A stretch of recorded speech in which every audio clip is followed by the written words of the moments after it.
Hi internet people. So this is not a vlog.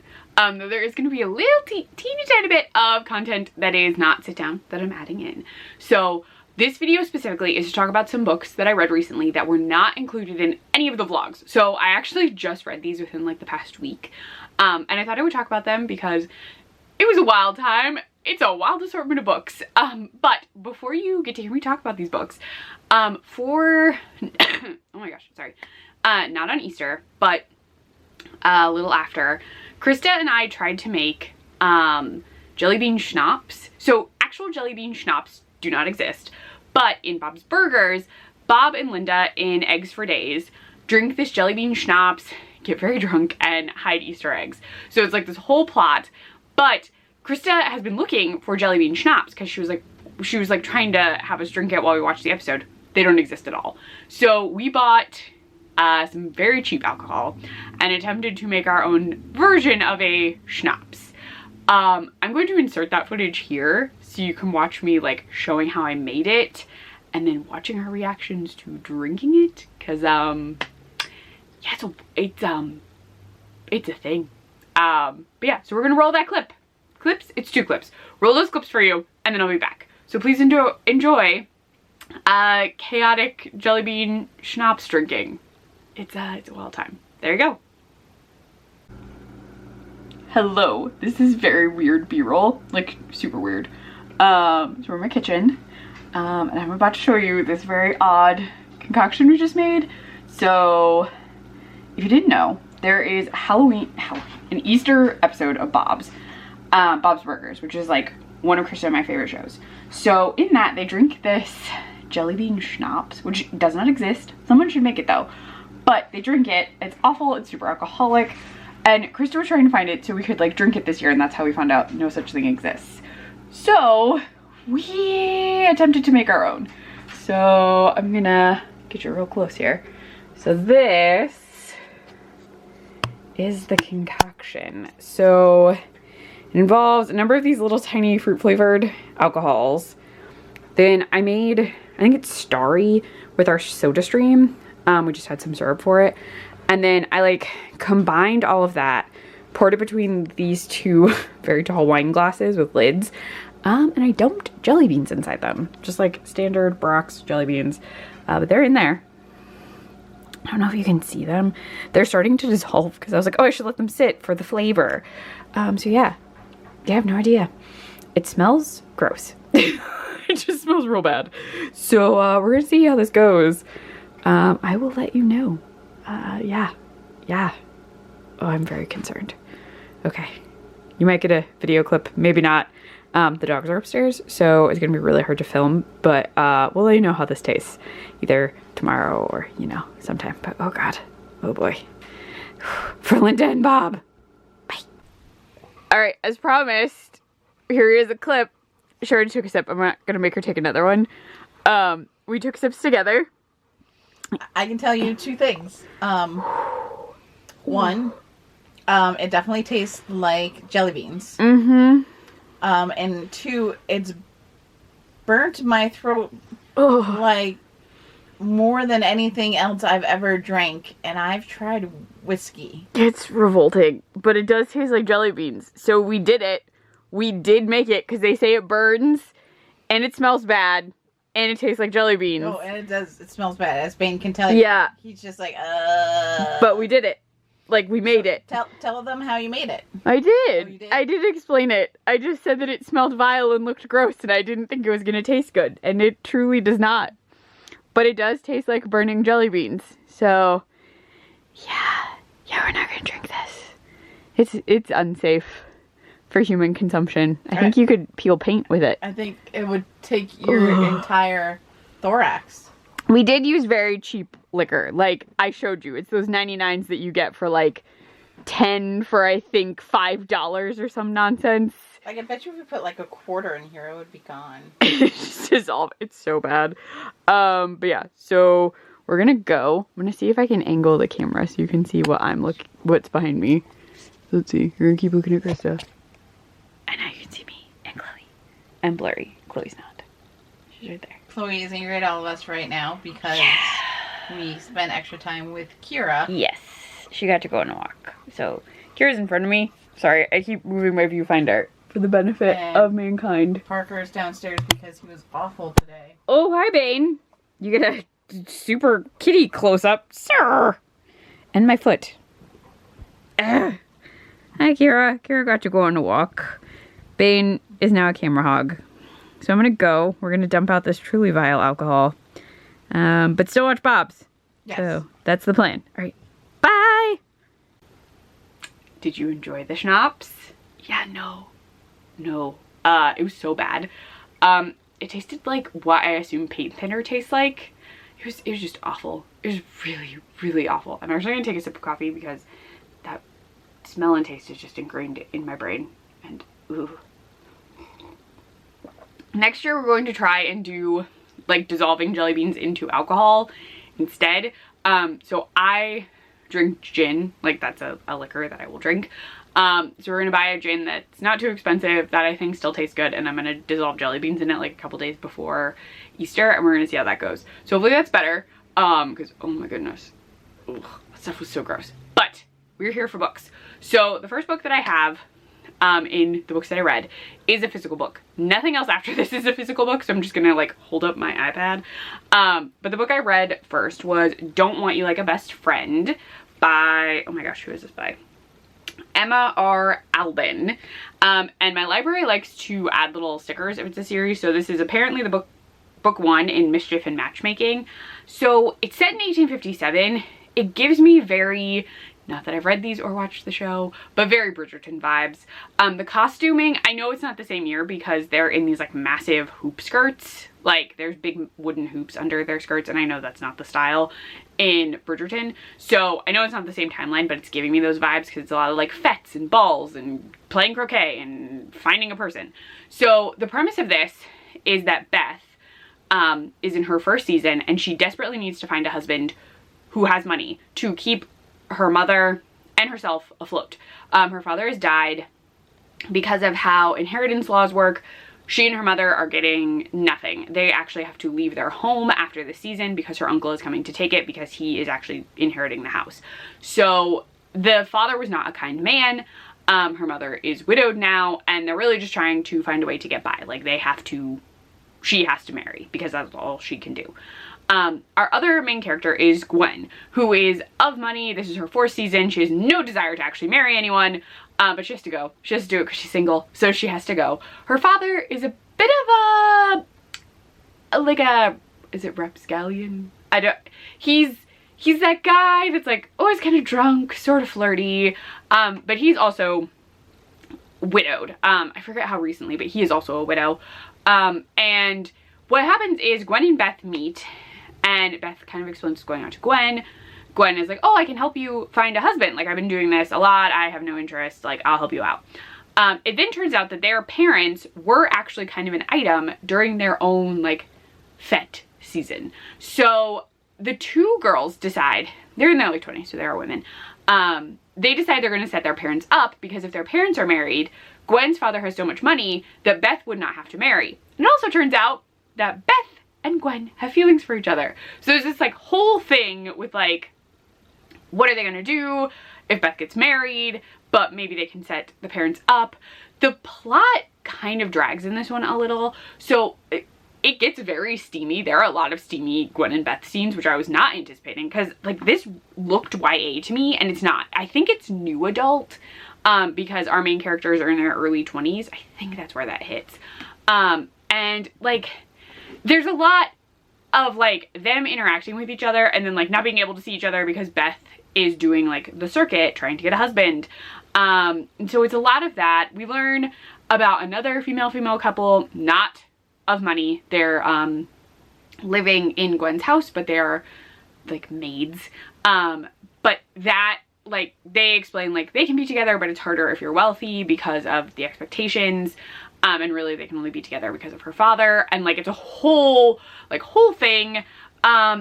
I thought the story was fine. I don't anticipate reading anymore in this series. They did set it up that in the next book, which I think has a Taylor Swift lyric as the title, the two of them are going to try and set up two men who are interested in each other, and then that will benefit them in a certain way. So like the matchmaking is always to benefit the two of them, which is not ideal. But it was fine. I liked the characters. It just wasn't like my favorite book. It did feel like it was dragging. And then they even like stop working on the matchmaking for a little bit, and they're even like, oh, we kind of like let that go. And I'm like, but it's like a matchmaking book. Like the whole point was kind of like to get them together. So it was a fine read. I just don't think I'm going to continue in the series. It wasn't really like super like a vibe that I would go for normally. Like I don't normally read a book that's set in 1857. I just read like Jane Eyre and Wuthering Heights, and while those are not set in 1857, I was thinking period piece, and I was like, oh, this could be fun. It was a fine time, just not gonna read anymore in this series. I do think if you like Bridgerton and you want something sapphic, that you should check this out. And if you just want like queer romance in general, I think the rest of the series must be queer, but that's just a guess. I'm assuming because it's women, female, female, male, male. I don't know what the last one would be. I'm assuming there's at least 3. But yes. So the other books are Kindle Unlimited. Well, my iPad's over here. And 1 Audible book. So let's get this pulled up because I just have photos to show you. Like the little sale thing. So the first book I read after this, which is very much a stark difference, is I read Manhunt by Gretchen Felker Martin. So this has been on my TBR for a while because I thought it sounded really cool. I found it on Kindle Unlimited. I was really excited, and I just kind of been putting it off because I've been reading other things. And then I saw it a lot on my Instagram all of a sudden, which reminded me it was on my TBR, because it was the is it Trans Rights Readathon? I forget what it's called. I'm really bad at keeping up at readathons, okay? So I had seen it on there. And then also CJ Lead mentioned that her upcoming book, American Rapture, is similar in some capacity to this. So just like think this plus other things. So I had really wanted to read it, and I was like, oh, I finally have the time. I should read it. So Manhunt is set in a post-apocalyptic world where a virus that is kind of nicknamed T-Rex has ravaged the primarily cis male community. So the virus, that T, stands for testosterone. So it can infect people who have a certain level of testosterone in their body. So this does mean that it infects people besides cis males. It also does impact trans women, and also they bring this up a few times in the book, women with PCOS. I believe there's other people that it can impact, like non-binary people. I'm trying to remember gender fluid people, depending. We, though, are primarily focused on trans women. So our initial protagonists are Beth and Fran. And Fran is a trans woman who is very pretty. Like, she, according to Beth, is very passing. Like, you wouldn't know. Beth, though, says that she does not pass. She is very noticeably a trans woman. In this plot, because it's a post-apocalyptic world, once it started infecting men, there were women who are still called this in the book, TERFs, who are like, this is our chance, we'll take out the trans women, which is awful. But they become like militant, like they literally set up like an almost military style base, and like they have ranks and they do all this stuff, but their main goal is to take out trans women and anyone who is not like an XX woman. Like they use XX a lot, and I'm just like, this is ridiculous. Like they're awful. And then they have their own like system where they're like, oh, if this and this, you can join us and be safe even if you've had XY chromosomes because you'll approve to us. And I'm like, oh my good Lord. They're just awful people. They're awful people who brainwash people. They're awful.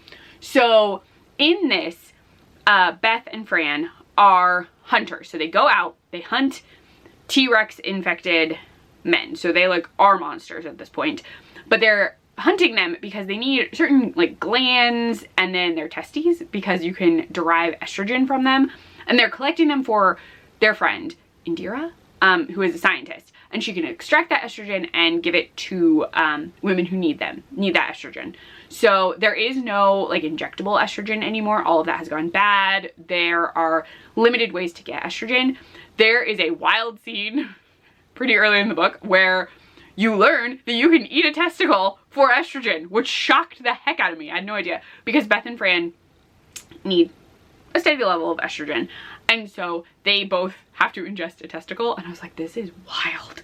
And like, they don't taste good. Like, they're just like, ugh, I have to eat this. And it was such a good time. I did get a little lost, but I was reading it pretty late at night because there are a lot of points of view at a certain point, and I would sometimes forget which point of view I was in and have to like refresh. Because it's not really in chapters, it's in like sections. But that's an easy thing to get through. You just have to be paying attention, and sometimes I was a little like, oh, I'm tired. But it was very good. We do wind up getting some points of view from the TERFs, which also was just like, what?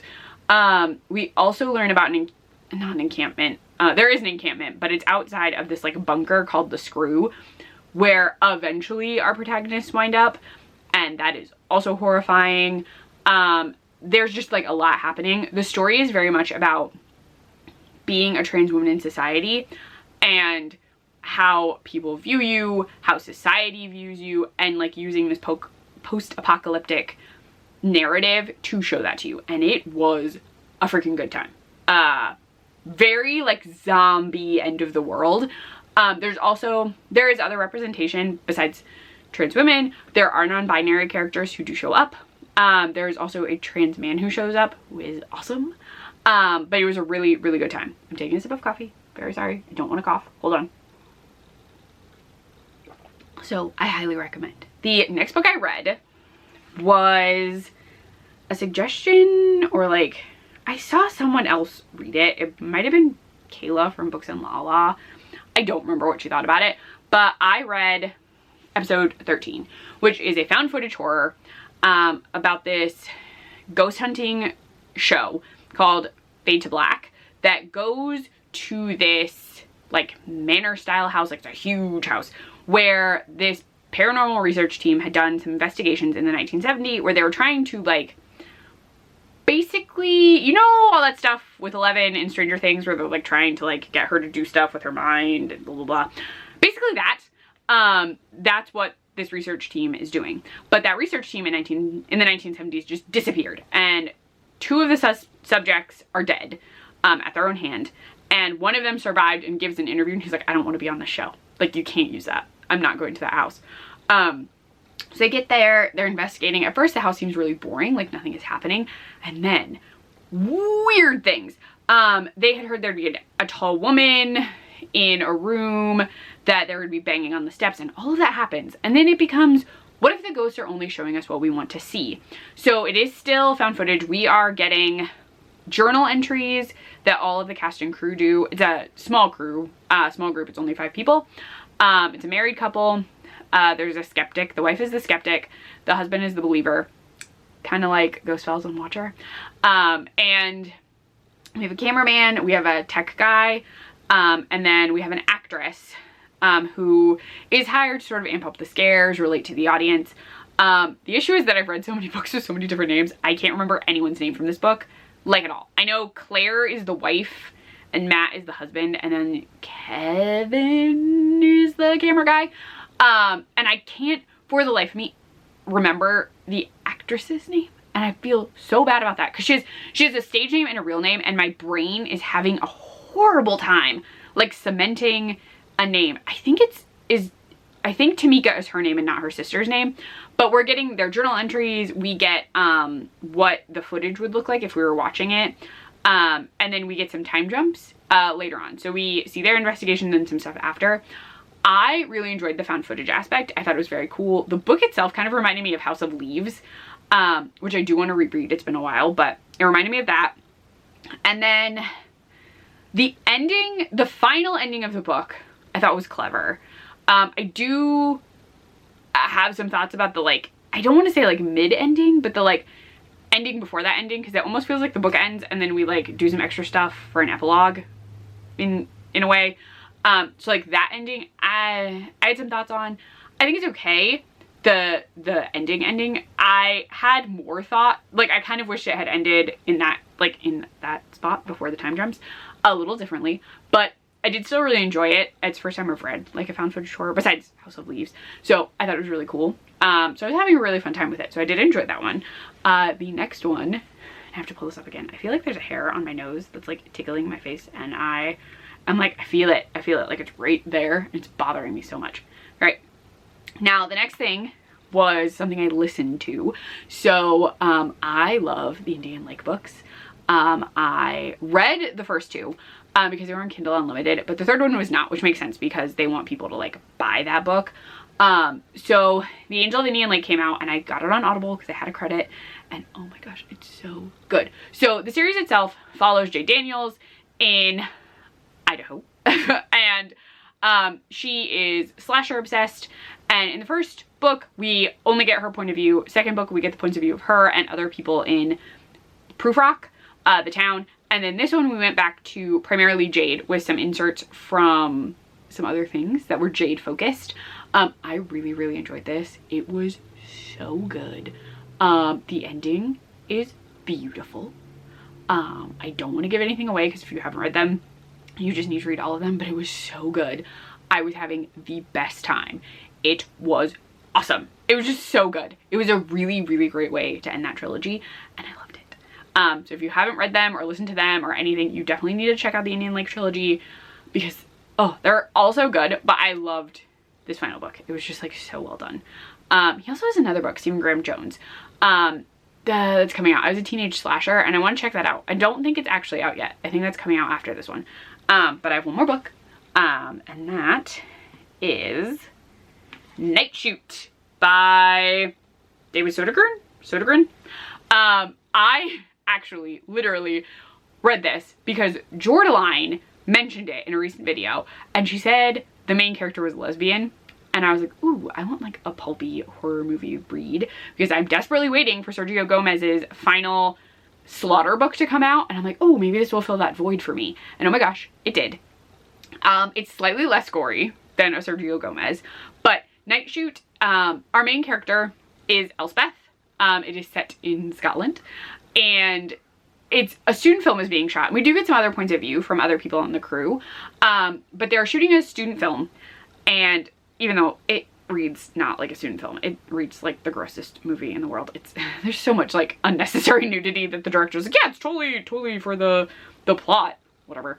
But they're filming this student film, and his father, I think Robert's the director, his father called in a favor with his uncle, and they're letting them shoot in this like estate the family owns, but he's like, you have to be out at 8 o'clock, you have to leave at 8 o'clock, and of course they don't leave at 8 o'clock. They leave all their stuff and pretend to have driven away, then they come back and start shooting. But like the reason he wanted them out by 8 is people can't be in the house after 8, and it gets real gory, though some things are happening before 8 o'clock. I will just like point that out.